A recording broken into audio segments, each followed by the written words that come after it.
Good morning mga kanegosyo, kasi sa ka-farmilya, mga kakoneho. Isang magandang umaga sa inyong lahat. Guys, nandito tayo sa Papa Rabbit 32. Yan, Sir Harry, yan mo. Yan, nandito tayo, doon dati tayo nagsimula.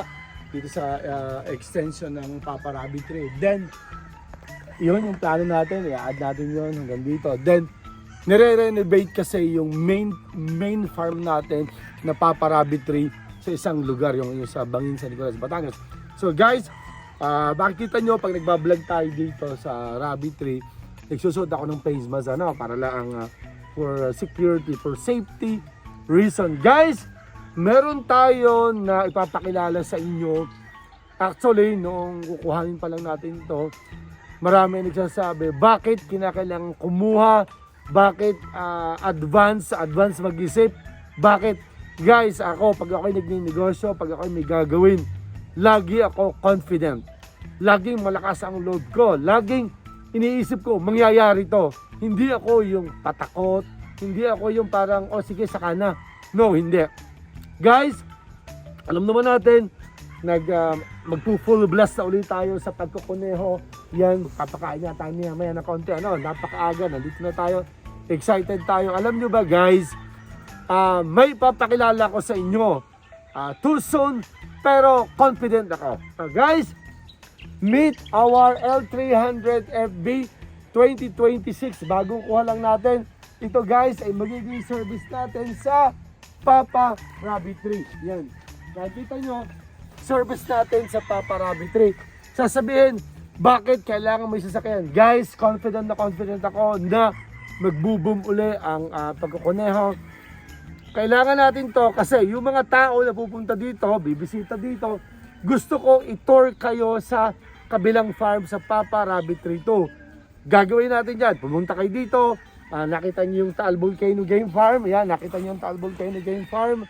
Guys, nga pala, ang Papa Rabbit 3 ay inside Taal Volcano Game Farm. Nasa loob ng farm. So guys, yung isang farm natin, nakahiwalay yun. Yung maid farm natin na Papa Rabbit 3 nasa kabila. Kaya guys, pag kayo ay pumunta kayo dito, nag-tour kayo, itutour namin kayo doon sa kabila. And then, so magagamit natin ang sasakyan natin. And then guys, alam ko, banda roon, may magpapadeliver, pupunta tayo sa Laguna, Quezon, buong Pilipinas. Kung pwede magdi-deliver tayo ng kuneho, kakailanganin natin to. Sasabihin, bakit dapat saka ka na kumuha? Wala pa naman yung order. No. Napakarami na nag-order, napakarami na nagtatanong. So kakailanganin talaga natin itong service natin ito. Guys, ito modelo, bagong labas lang natin yan. Tingnan nyo.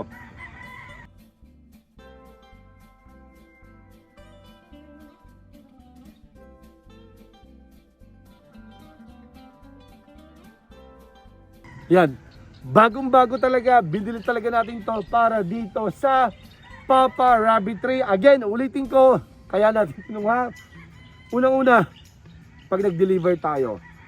Padalwa, pag naging bisita namin kayo dito, gusto ko marating ninyo yung isang farm natin, yung Papa Rabbit 3. And padalwa, since malapit na guys ang Papa Rabbit 3 sa Baywalk sa San Nicolas, gusto ko dalhin na rin kayo doon. Ikot kayo doon para makita ninyo ang Taal Volcano, ang Taal Lake, makita nyo ang Mount Bacolod. Pwede na rin kayo makatikim ng mga lomi at pansit gisado dito along sa Baywalk. So guys, yan, nandito na rin lang tayo. Samahan nyo ako, magpapakain tayo ng kuneho. Guys? Maaga pa, pakakainin natin sila. Dito dito. Sir Harry. Yan. Guys, ito ay 10 grams. Guys, dapat ang pagpapakain ng kuneho, pag maliliit, yung normally, 10 grams lang. Pero pag ganito ng mga breeders sa malalaki, dapat medyo 15 grams na, guys, ha? Yan. Ito pwedeng dagdagan natin. Maya na lang natin dagdagan, ha? Ang ginagawa namin, pwede namang maya na konti, dagdagan natin ng 5 grams pa. Pero hayaan muna nating ubusin kasi minsan pag nakita nila talaga na madami, hindi sila kumakain. Yan. So, pakainin lang muna natin. So, pagka ganito guys na marami, may mga kits tayo. Guys, pagka ganito may mga kits, lagyan natin. Dalawahin na natin. Then, dapat meron silang extra na pakainan sa loob. Para hindi kasi, ito kasi mga in 2-3 days, iwawalay na natin sila.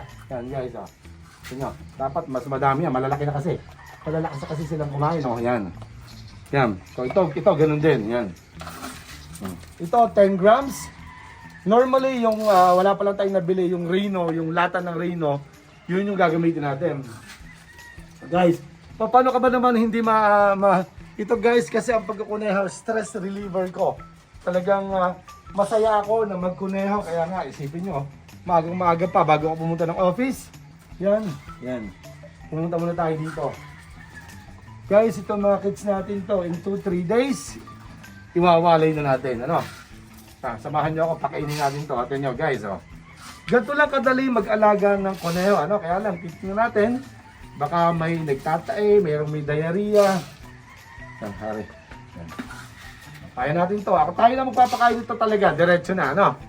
So guys, sa mga gustong magkuneho, soon, lalo na sa mga OFW natin, soon magpapaseminar tayo dito sa farm natin.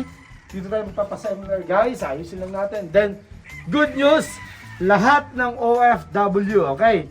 Lahat ng OFWs natin, libre. Okay? Pag kayo umattend ng seminar ng mga OFW, pupunta kayo dito, libre po. Yan. Sa mga hindi naman OFW, 1,000 po ang charge natin, ang ating seminars fee. 1,000 po yun. Meron na tayong breakfast, meron tayong snacks, meron tayong lunch, and meron ulit tayong snacks. Talagang walang katapusan. Then, masusubukan nyo yung mga rabbit dishes. And then at the same time, makakatikim tayo ng lechong rabbit. So guys, isipin nyo, itong pakakainin natin to, nasa mga 70, nasa mga 80 heads to. Ano? So ganyan lang kadali. O yan, may mga, ito nyo guys marami pa kasi siya. Pwedeng hindi muna natin lagyan. Yan. Yung iba kasi meron pa Si Sir Edwin kasi, medyo madaming maglagay. Yan, ito nyo, yan, meron pang iba. Pero yan, maya. Sir Harry, doon ka. So ganito lang kadali yung magpakain hindi kahirapan, ano? Kumpara sa baboy, liliguan mo pa, maglilinis ka pa, ito hindi. Nakikita lang rin sa inyo para at least makita nyo na ganun pala kabilis lang magpakain ng 80 heads na rabbit. 80 heads.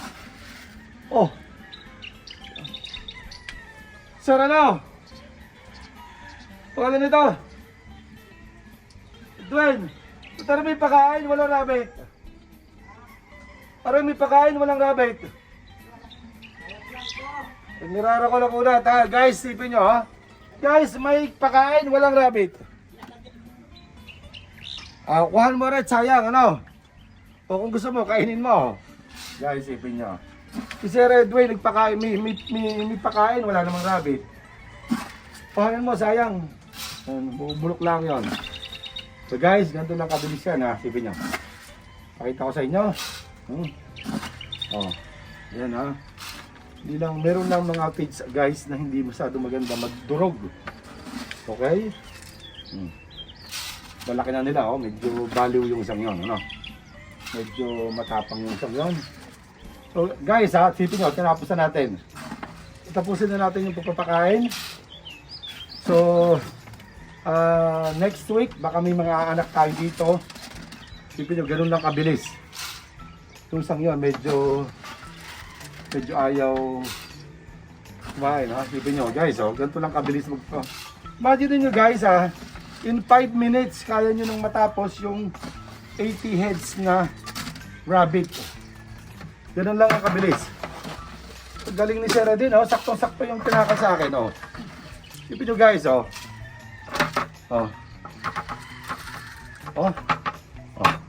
guys saktong-sakto. Galing talaga si Sir Edwin guys Guys, yun lang, nag-share lang tayo. Guys, again, kung tayo may gagawin, sir, kung tayo may gagawin sa negosyo, dapat confident tayo. Hindi po pwedeng saka na, o pag lumakas na, pag okay na, saka na tayo bibili. No, hindi. Ako guys, palaban ako talaga. Kaya sabi ko sa inyo, warrior tayo. Dapat pag tayo magnegosyo, hindi yung patakot. Normally, napansin ko, meron ako kakilala. No? Mga OFW sila, balikbayan, for good. Dalawa sila, mag-asawa. Pero guys, ang negosyo nila na itinayo, parang sabi ko, takot sila eh. May pera naman sila, may budget sila. So bakit hindi sila mag-invest dun sa medyo, parang ang, sorry guys parang gusto lang nila, masustain lang yung everyday nila na expenses, yung pagkain, yung expenses, yung pagkain lang, parang ganun. So, hindi ba sila nag-iisip na maging boom, maging successful, mabili nila yung mga gusto nila.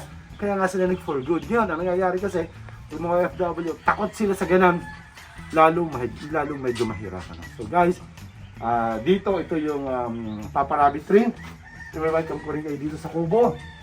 Guys, nakita nyo, ito yung mga semento ito. Ginagawa ito ay para sa mga manok na panabo. Meron tayong kitchen dito. Ayan. Ang ganda oh. Ganda na. Ayan. Ipagtawin tayo dito. Ayan dito. Kanyang kapitaw. Ayan guys. Pinagtimplan tayo ni Sir Edwin. Sir Edwin ha. Yung pagkain na tanggalin mo. Guys, dito tayo. Hopefully guys, kayo mga kakuneho, may-welcome namin kayo dito sa Papa Rabbit 32. And of course, again, for your information, ang Papa Rabbit 32 ay located inside Taal Volcano Game Farm. Nakita nyo, meron pa tayo. Malaki area natin dito. Yan ha. Sa mga half hectare pa rin yan guys. Yan, napaka. I-develop pa rin natin yan. So yun lang guys. God bless po. Mag-sit lang tayo. Again, palaban po tayo. Mga kunay, kanigal sa kasi sa Farmilla. God bless po. Kita kasi po tayo sa susunod natin video. Bye-bye po.